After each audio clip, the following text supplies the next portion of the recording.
Assalamualaikum warahmatullahi wabarakatuh. Dalam video kali ini saya akan bahas kaitannya dengan terminologi graf ya. Ini lanjutan dari video sebelumnya ya.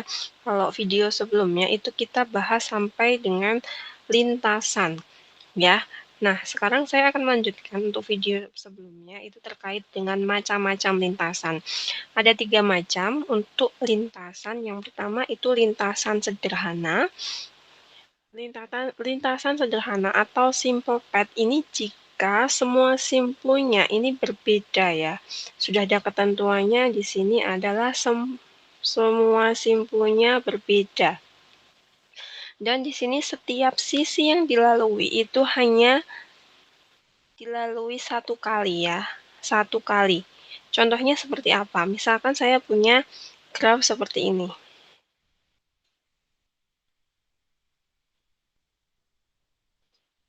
Di sini ada 1, 2, 3, 4, 5, 6. Ada 6 simpul. Kemudian, yang namanya lintasan sederhana, yang mana?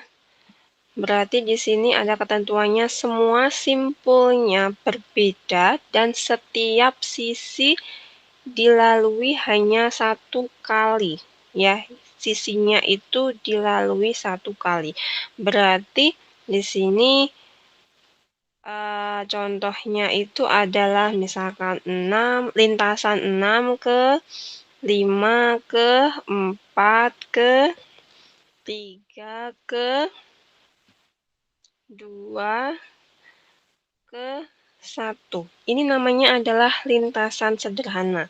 Ya, semua simpulnya itu berbeda dan setiap sisi dilewati hanya sekali. Itu ya.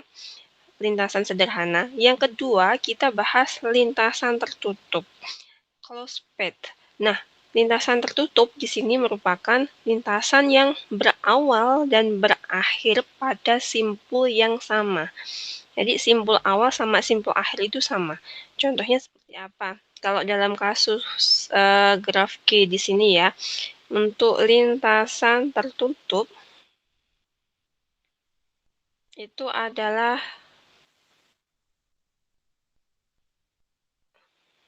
6, 5, 4, 3, 2, 1, 4, 5 lagi ke 6. Seperti itu. Dia berawal dan berakhir di simpul yang sama. Di sini tidak ada ketentuan ya, simpulnya itu harus berbeda, itu tidak ada ketentuan. Kemudian tidak ada ketentuan juga bahwa sisi yang dilalui itu cuma satu kali dilewati, tidak ada ketentuan seperti itu. Yang penting di sini ketentuannya adalah simpul awal dan simpul akhir itu adalah sama. Ya, di sini ya kata kuncinya untuk lintasan tertutup. Kemudian ini lintasan terbuka. Yang ketiga ya, lintasan terbuka, open path, di sini adalah lintasan yang berawal dan berakhir pada simpul yang tidak sama.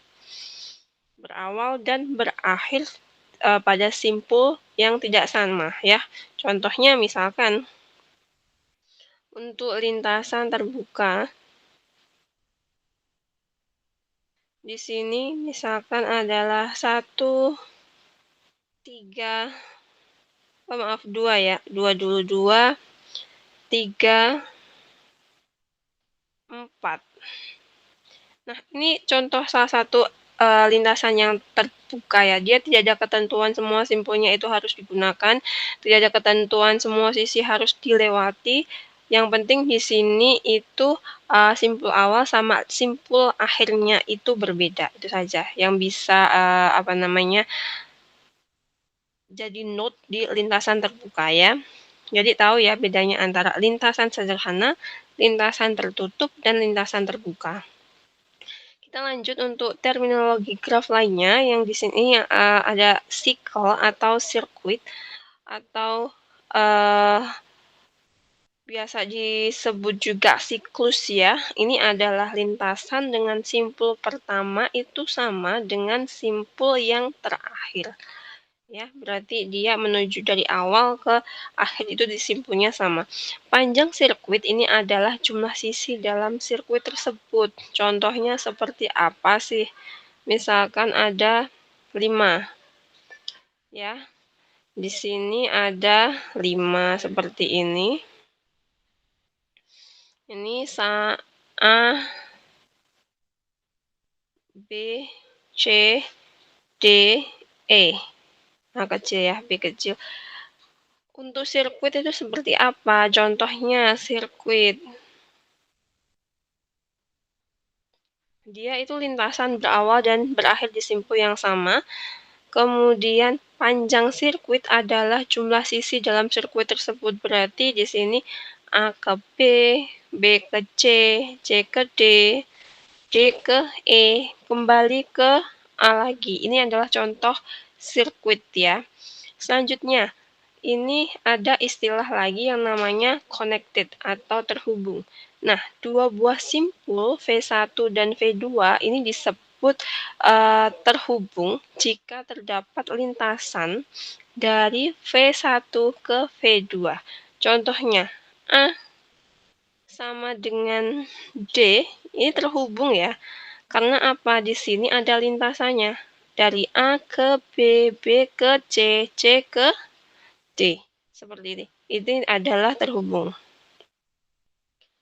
Kemudian, untuk B ke E. B ke E. Sama, terhubung. Karena ada lintasannya. Contohnya, misalkan yang tidak terhubung itu seperti apa? Misalkan ada graf itu seperti ini. Nah, dia itu apa namanya? Satu graf tapi dua bagian ya, dua subgraf. Di sini A, B, C, D, E. Nah, untuk A dan D, A dan D di sini adalah tidak terhubung atau disconnected. Karena apa? Tidak ada lintasan. Seperti itu, ya. Contoh lain C dan E itu juga tidak ada lintasan, oleh karena itu dia disconnected. Lanjut adalah pohon atau tree, di mana pohon atau tree ini merupakan graf terhubung ya yang tidak mempunyai sirkuit. Nah, tidak mempunyai sirkuit otomatis di sini apa namanya? Dia bentuknya contohnya misalkan seperti ini. Saya punya graf seperti ini. Nah, di sini 1, 2, 3, 4. Ya, di sini tidak ada sirkuit. Oleh karena itu, graf misalkan ini graf M. Graf M ini merupakan pohon atau tree. Lanjut istilah yang ke-10, di sini adalah upgraph atau subgraph dan komplement dari upgraph. Nah, upgraph sendiri di sini itu adalah suatu graf yang merupakan bagian dari graf yang lainnya, ya. Dan komplementnya di sini merupakan komplement upgraph ya, kebalikan dari graf lain tersebut. Contohnya seperti apa sih? Misalkan saya buatkan di sini ya untuk contoh dari upgraph.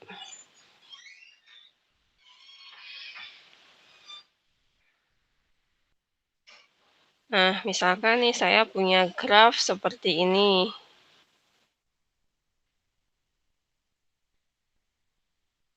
Di sini itu 1, 2, 3, 4. Di sini 5, 6, 7. Ini adalah graf G ya, satu kesatuan.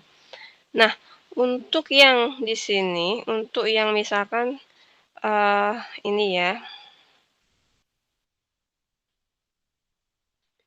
Ini itu saya sebut sebagai graf.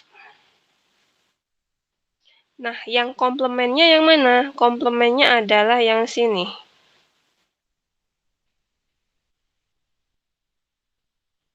Komplemennya adalah yang satunya ini adalah komplemen dari upgraph.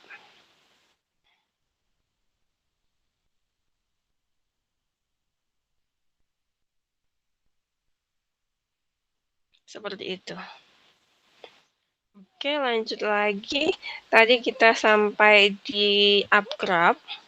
Kemudian kita lanjut ada yang namanya spanning subgraph atau upgraph rentang. Di mana spanning subgraph ini merupakan suatu graf bagian yang memuat semua simpul graf asal. Spanning subgraph. Contohnya seperti apa sih? Ini memuatnya itu adalah simpul ya, simpul asal yang memuat semua simpul asal. Tadi spanning subgraph. Nah, misalkan saya itu punya graf seperti ini.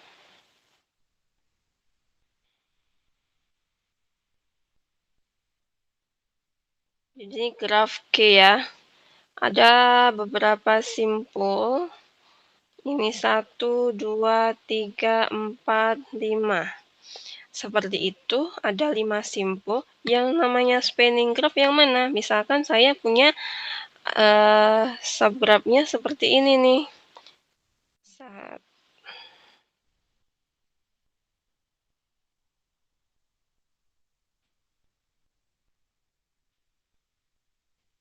Nah, seperti ini. Ini ada 1, 2, 3, 4, 5. Ini saya kasih simbol M ya, graf M. Nah, M ini merupakan spanning subgraph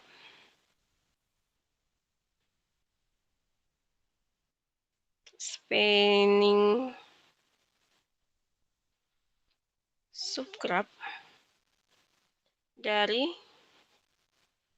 apa? Dari graf G ya. Karena dia memuat semua simpul yang ada di graf G. Ya, di sini memuat semuanya ya. 1, 2, 3, 4, 5 semuanya memuat. Tapi ada satu simpul yang satu sisi yang dia tidak ikut di graf M. Seperti itu. Itu tadi spanning subgraph. Kemudian ada yang namanya istilahnya itu adalah cut set ya. Mohon maaf, break sebentar.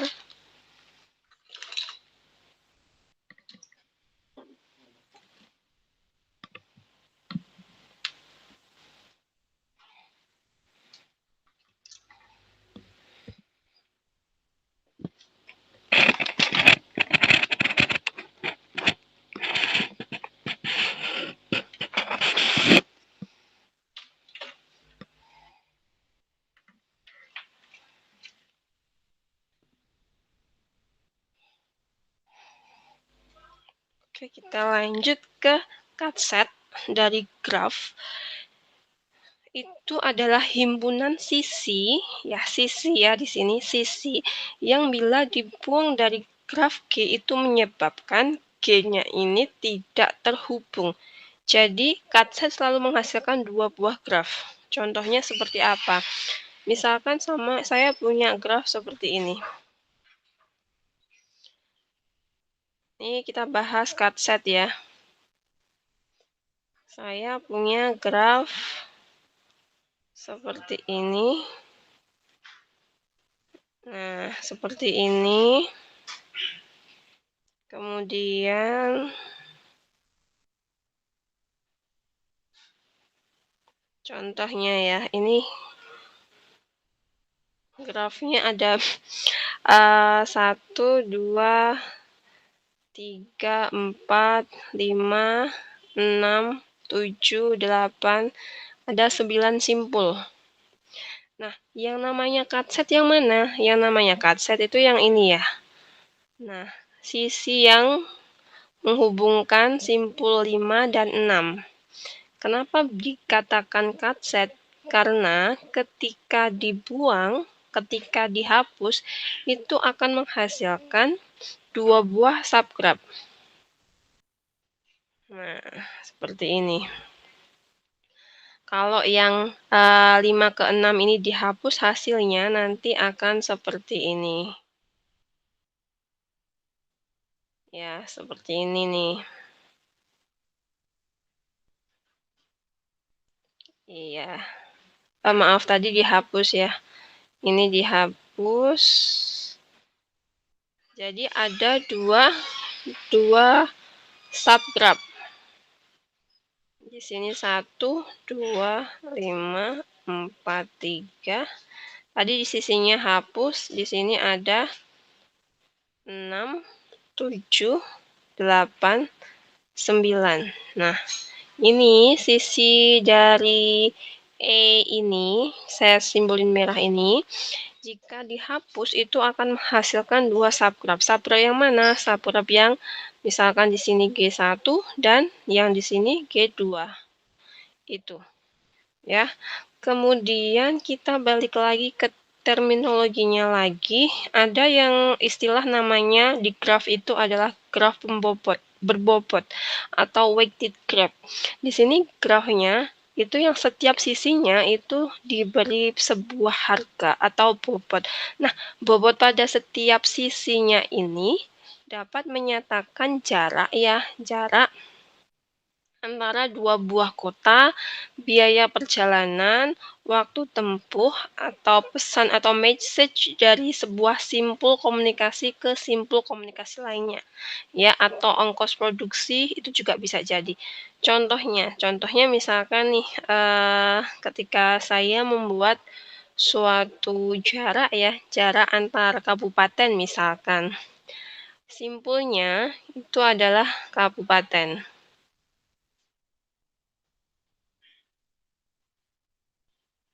Kemudian sisinya itu adalah jarak ya.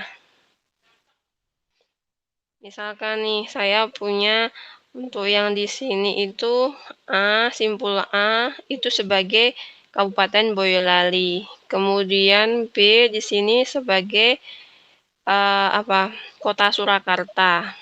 C di sini sebagai Kabupaten Sragen. Kemudian D sebagai Karanganyar. Kemudian untuk tadi di sini D itu Karanganyar, E di sini sebagai Sukoharjo misalkan ya.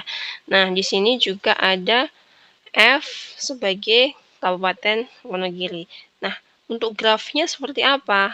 Graf tadi untuk sisinya kan yang istilahnya jarak ya. Dari kota A, Boyolali ke Solo, itu berapa km? Misalkan saya kasih di sini misalkan 10 ya. Nah, pembobotnya, weighted graph-nya ini adalah jarak. 10, kemudian tadi untuk yang Sragen ke Surakarta misalkan nih ada 8. Kemudian yang ke Sukoharjo ada berapa? Misalkan ada 9. Kemudian untuk yang Sukoharjo ke Wonogiri misalkan ada berapa? 5 kilo ya. Kemudian dari Surakarta ke Karanganyar misalkan ada 8 kilo juga. Kemudian dari Karanganyar ke Wonogiri misalkan ada berapa kilo? 25 kilo misalkan ya. Seperti itu. Ini juga bisa kita tuliskan berapa kilo, misalkan ada 25 juga, misalkan seperti itu. Itu adalah graf dari jarak antara kabupaten. Seperti itu ya. Ini namanya adalah weighted graph. Kemudian kita lanjut lagi. Di sini ada beberapa graf sederhana khusus. Yang pertama itu adalah graf lengkap atau completed graph. Di sini graf sederhana yang setiap simpulnya ini memiliki sisi ke semua simpul yang lainnya. Contohnya seperti apa sih? Misalkan saya punya graf lengkap. Sini ya, graf lengkap. Kalau cuma satu simpul berarti seperti ini. Ini adalah K misalkan 1. Kalau dua simpul berarti 1, 2. Ini K2. Itu berarti dia punya apa namanya? Sisi sama kan ya. Terhubung ke semua simpul. Kalau 3 berarti ini terhubung ke sini, ini terhubung ke sini, ini juga terhubung ke sini. Ini adalah K3. Kemudian lagi kalau 4 misalkan.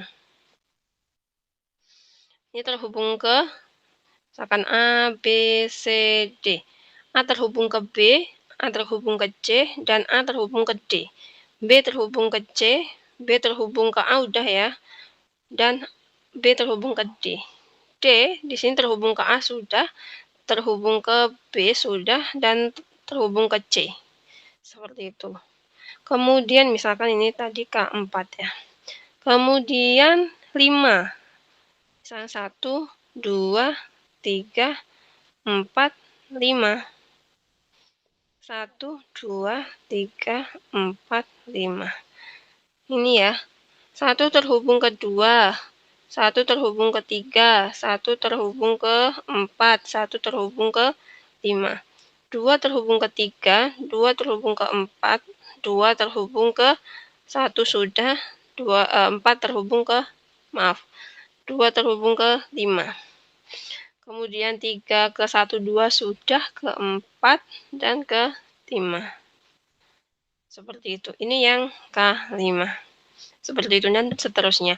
Pokoknya setiap simpul itu terhubung ke semua simpul yang ada ya. Itu adalah graf lengkap. Kita lanjut graf lingkaran. Graf lingkaran di sini itu yang derajat masing-masing simpulnya hanya ada 2. Berderajat 2. Berapapun simpulnya, pokoknya semua simpul itu berderajat 2. Contohnya seperti apa sih untuk yang graf lingkaran? Graf lingkaran. Graf lingkaran ya. Untuk yang misalkan nih 3 sisi. Nih. Nah, A, B, C. Nah, A ini kan dia memiliki derajat 2 ya. Mana? 1, 2. B juga sama. 1, 2. C juga sama. 1, 2. Itu ya, graf lingkaran. Kemudian, graf yang misalkan yang sisinya 4. Misalkan di sini adalah 1, 2, 3, 4. Ya, di sini 1 ini memiliki 2 derajat. 2 derajatnya juga 2. 3 derajatnya juga 3. 4 derajatnya juga 4. Seperti itu.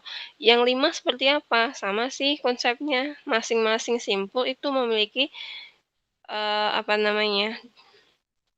Berderajat 2. Nah, seperti ini ya. A, B, C, D, E. Nah, A dia derajatnya 2, B derajatnya 2, C 2 juga, D 2 juga, E juga 2. Seperti itu. Itu ya untuk graf lingkaran. Lanjut lagi, kini ada yang namanya adalah graf teratur atau regular graf. Di sini graf teratur itu graf yang setiap simpulnya ini mempunyai derajat yang sama. Ya, yang simpulnya itu memiliki derajat yang sama. Graf teratur.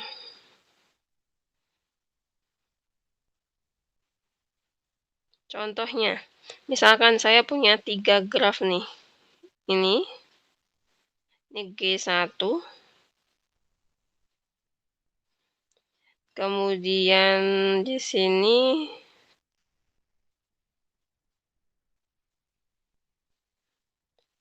ini adalah G2 dan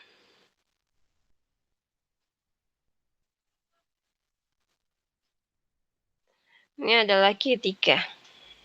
Nah, kita bisa lihat mana sih yang dikatakan graf teratur. Nah, graf teratur itu yang mana? Bentar, saya ganti warnanya ya, biar bisa membedakan. Nah, G1 dan G3 ini adalah graf teratur.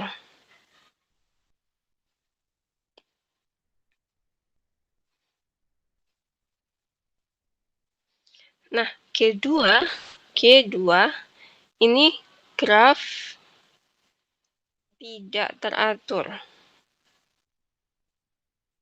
Karena apa? Di sini derajatnya ada yang beda ya. Di sini kalian lihat, cek di sini. Tuh G2, ini derajatnya 3, 1, 2, 3, 3. Nah, sedangkan di sini itu hanya 2, 1, 2. Di sini 3 juga, 1, 2, 3. Di sini 2. Beda-beda. Berarti di sini 2, di sini 3, di sini 2, di sini 2. Nah, beda. Ya. Oleh karena itu, graf ini tidak teratur. Coba kita cek yang G1. G1 di sini 2, derajatnya 1, 2. Di sini juga 2, 1, 2. Ini juga 2, 1, 2. Ini juga 2, 1, 2.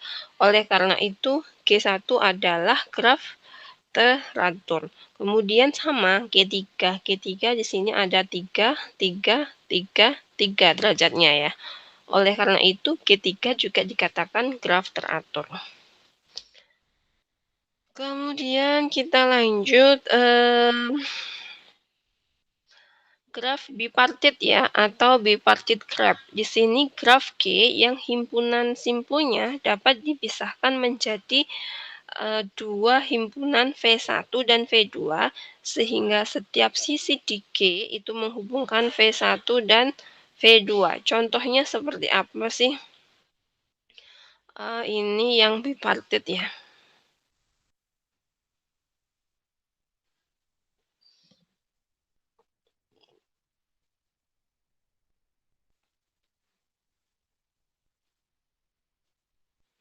Yang seperti apa sih? Misalkan grafnya itu tadi kan bisa di bagi menjadi 2 ya. Saya punya graf seperti ini.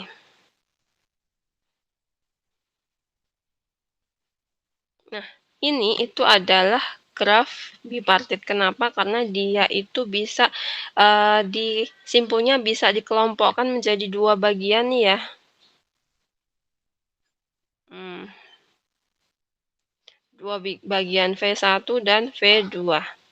Masing-masing simpul di V1 itu tidak terhubung. Nah, ini sama di sini tidak terhubung. Tapi semuanya terhubung ke V2. Begitu. Sama di V2, simpul yang di V2 tidak ada yang terhubung dengan satu kelompoknya ya.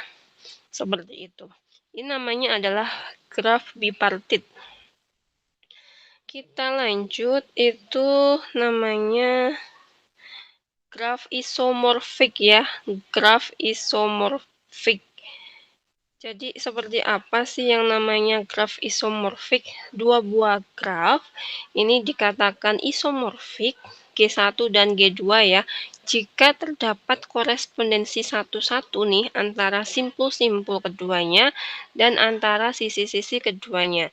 Sedemikian sehingga nanti jika sisi E bersisian dengan simpul U dan V di G1 ini, maka sisi E aksennya ini juga berkorespondensi di G2. Juga harus bersisian dengan simpul U aksen dan V aksen di G2. Contohnya seperti apa? Ini graf isomorfik.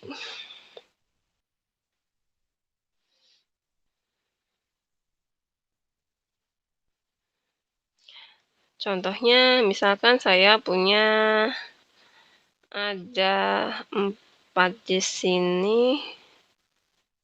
1, 2, 3. Ya, seperti ini.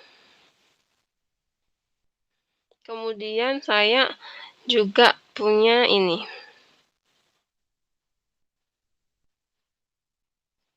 Di sini tadi ini misalkan A, B, C, D. Nah, untuk yang ini tadi 1, 2, 3, 4. Ini graf G, ini graf M. Nah, G dan M ini adalah isomorfik ya.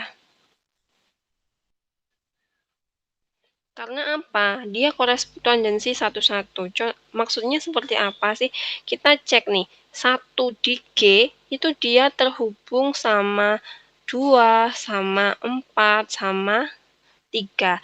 Kita asumsikan kalau di graf M, satunya itu adalah A. Satunya adalah A. Berarti misalkan di sini A ya, dia juga sama terhubung dengan B, dengan C, dengan D. Seperti itu. Ya. Untuk yang sisi dari yang 2 misalkan ya, dia terhubung ke 1, terhubung ke 4, terhubung ke 3.